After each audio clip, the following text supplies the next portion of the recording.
Hi hello అండి, welcome to my channel. ఎలా ఉన్నారండి? బాగున్నారా? మీరు బాగున్నారని నేను అనుకుంటున్నాను. ఈరోజు టాపిక్ వచ్చేసి మీరు ఆల్రెడీ థంబ్నెయిల్ చూసే ఉండొచ్చు. బట్ ఈ వీడియో చేయడానికి గల కారణం ఏమిటి, ఎందుకు పెట్టాను, ఎందుకు చేయాలనుకుంటున్నాను, ప్రతిదీ మీకు ఈ వీడియోలో చెప్తానండి. బట్ ఈ వీడియో కనుక ఎవరైనా ఫస్ట్ టైం చూస్తే లైక్స్ చేసి సబ్స్క్రైబ్ చేయండి ప్లీజ్. అండ్ ఎక్కడ స్కిప్ చేయకుండా చూడండి. ప్రతిదీ మీకు ఈ వీడియోలో ఎందుకు చేశాను, దేని గురించి చేశానని ప్రతిదీ వీడియోలు చెప్తానండి. ప్లీజ్ సపోర్ట్ చేయండి. ఏంటక్క ఒకటి చెప్తానని ఇంకోటి చేస్తున్నారా అని అనుకోకండి. బట్ నేను ఇవి ఎందుకు చేయాలనుకుంటున్నానంటే, బిర్యానీ లాస్ట్ వీక్లో ఒకసారి మా హస్బెండ్కి నేను బిర్యానీ చేసి పెట్టానండి. ఇప్పటి నుంచి ఇంకా ఆల్రెడీ నేను ఆ వీడియో కూడా పోస్ట్ చేశాను. ఎవరైతే ఆ వీడియో చూడలేదో వెళ్ళి నా యూట్యూబ్ ఛానల్లో ఆ వీడియో ఉంటుందండి, చూడండి. నేను ఎందుకు చేశాను బిర్యానీ అని అంటే, మా హస్బెండ్కి లాస్ట్ వీక్ నేను ఒకసారి బిర్యానీ చేసి పెట్టాను. చాలా బాగా కుదిరింది అని అన్నారు. సరే ఒకసారి ఇంకోసారి బిర్యానీ చేయవా, తినాలనిపిస్తుంది అని అంటే సరే చేస్తాలే అనుకున్నాం. బట్ ఇది ఎందుకు చేయాల్సి వచ్చిందో నేను దీని గురించి ఇప్పుడు మాట్లాడతానండి. మా ఇంట్లో బాస్మతి రైస్ లేవు. బట్ రైస్ లేవు కదా చేయడానికి అని అంటే, నేను ఫ్లిప్కార్ట్లో ఆర్డర్ పెట్టాను, వచ్చేస్తుంది అని అంటే, ఫ్లిప్కార్ట్లో ఎందుకు ఆర్డర్ పెట్టావు, బయట ఆల్రెడీ హోల్సేల్లో దొరుకుతుంది కదా అంటే, లేదు ఒక ప్రోడక్ట్ ఆర్డర్ పెడితే 300 పర్చేజ్ చేస్తే గిఫ్ట్ ఒకటి ఇస్తారు అని ఫ్లిప్కార్ట్లో రిపబ్లిక్ డే సందర్భంగా దాన్ని రివీల్ చేశారంట. అందుకని నేను ఏం చేశారంటే, రైస్ అనేది ఫ్లిప్కార్ట్లో ఆర్డర్ పెట్టారంట. బట్ ఏమొస్తుందా, అంత పెద్ద ప్రోడక్ట్ ఏమొస్తుందా అని అదే చాలా అంటే చాలా ఎగ్జైట్గా ఫీల్ అయ్యాను. బట్ 300 అంటే పర్లేదు, ఏదన్నా మనకి యూస్ఫుల్ లేని మన ప్రోడక్ట్ వస్తే బాగుండు అని నేను అనుకున్నాను. తర్వాత పెట్టిన ఒక హాఫ్ అన్ అవర్కి రైస్ వచ్చిందండి. వెంటనే ఇచ్చేసారు. రైస్ మాత్రం చాలా బాగుంది. మనం బయట కొంటే కూడా అంత టేస్ట్ ఉంటుందో ఉండదో తెలియదు, మంచిగా అనిపించింది. సరే ఇది పెట్టిన హాఫ్ అన్ అవర్కి రైస్ వచ్చింది. నేను బిర్యానీ చేద్దామని ఇంకా చికెన్ ఉంది కదా అని చికెన్ తెచ్చి పెట్టారు. చికెన్ నీట్గా కడిగి ప్రాసెస్ రెడీ చేశాను. రెడీ చేస్తున్నాక ఒక ఎన్నింటికి నేను ఇది 10:30కి ఏమో స్టార్ట్ చేశానండి బిర్యానీ చేయడము. అండ్ అది వచ్చింది 12 o'clock వచ్చింది. బట్ ఏమొచ్చిందని చూస్తే అందులో ఒక వాటర్ బాటిల్ వచ్చిందండి. దీనికోసం మనం 100 పెట్టి అది ప్రైస్ కొన్నది అని అంటే, నేను ఇంకేదో ఇస్తుండ అనుకున్నానే. అక్కడ కింద అందరు అనౌన్స్ చేస్తుంటాడు, పోనీలే అని వెళ్ళి రైస్ ఆర్డర్ పెట్టాను అని అన్నాడు. కానీ వచ్చేసాక అసలు చూసాక నేను ఇంకేదో ఎక్స్పెక్ట్ చేశాను. బట్ ఏదో వచ్చిందండి. పోనీలే పర్లేలే, వాటర్ బాటిలే కదా, ఎట్లా బాగుంటుందిలే, చిన్నోడికి యూజ్ అవుతుంది. కానీ క్వాలిటీ మాత్రం హైలైట్ ఉందండి బాటిల్. మీకు అది నెక్స్ట్ వీడియోలో చూపిస్తాను.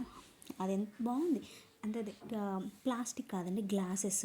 అంటే చిన్నపిల్లలు ఉన్న వాళ్ళైతే మంచిగా యూజ్ అవుతుంది. క్వాలిటీ బాగుంది. బాటిల్ కూడా చూడడానికి మంచిగా అనిపిస్తుంది. చిన్నపిల్లలు ఎక్కడైనా క్యారీ చేసుకొని మనం వెళ్ళడానికి మాత్రం బాగుందండి. హాట్ వాటర్ పోసుకోవడానికి కూడా చాలా బాగుంది. చిన్నపిల్లలు డ్రింక్ చేసుకోవడానికి కూడా మాత్రం హైలైట్ ఉంది ఆ బాటిల్. చూడడానికి పోయినా పర్లేదులే, 300 పోయినా పర్లేదులే పెట్టొచ్చు అనిపించింది ఆ బాటిల్ని చూస్తే మాత్రం. కానీ బాగుంది. ఎక్కడికైనా వెకేషన్స్కి వెళ్ళేటప్పుడు, ఏదైనా మనం అంటే ఫంక్షన్స్కి వెళ్తా అని అమ్మ వాళ్ళ ఇంటికి కూడా వెళ్ళేటప్పుడు ఆ బాటిల్ మాత్రం చిన్నపిల్లలకు బాగా యూజ్ అవుతుందండి. అది నెక్స్ట్ వీడియోలో ఖచ్చితంగా మీకు ఆ బాటిల్ క్వాలిటీ అనేది ఎలా ఉంది ఏంటిది అనేది చెప్తానండి. బట్ ఇదంతా మాట్లాడుతున్నావక్క, అసలు టాపిక్ చెప్పు అని అంటున్నారు. చెప్పండి అక్క అని అనకండి, చెప్తాను. ఎందుకు ఇంట్లో ఉండే వాళ్ళకి మాత్రమే ఆ బాధ తెలుస్తుంది అని ఎందుకు పెట్టావక్క అని అడిగితే, నేను ఒకసారి మా ఇంటికి వెళ్ళానండి. వెళ్తే అక్కడ ఆ పెద్ద మనిషి అంటే ఉంటారు కదా ఊర్లో, కొంచెం మంది లేడీస్ ఉంటారు కదా. అయితే మా ఫ్రెండ్ ఒక మాట అన్నదనమాట. ఆమెకి ఏందమ్మా, మంచి జాబ్ ఉన్న హస్బెండ్ దొరికిండు, మంచి శాలరీ, మంచి 2 పిల్లలు ఉన్నారు, ఇంట్లో ఊరికేనే కూర్చొని తింటుంది, మాకు బయటికి వెళ్ళి మన కష్టం చేయడం అవసరమా, అదేం చేయాల్సిన అవసరం వస్తుంది, ఊరికే తిని కూర్చుంటుంది కదా, తిని కూర్చుంటుంది అని అన్నదన్నమాట.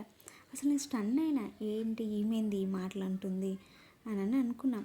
బట్ పాపం తనకి ఎక్కడో బాధ అనిపించిందండి. ఇంట్లో కూర్చొని తినడం అంటే మీకు అంత ఈజీ అనిపిస్తుందా అండి?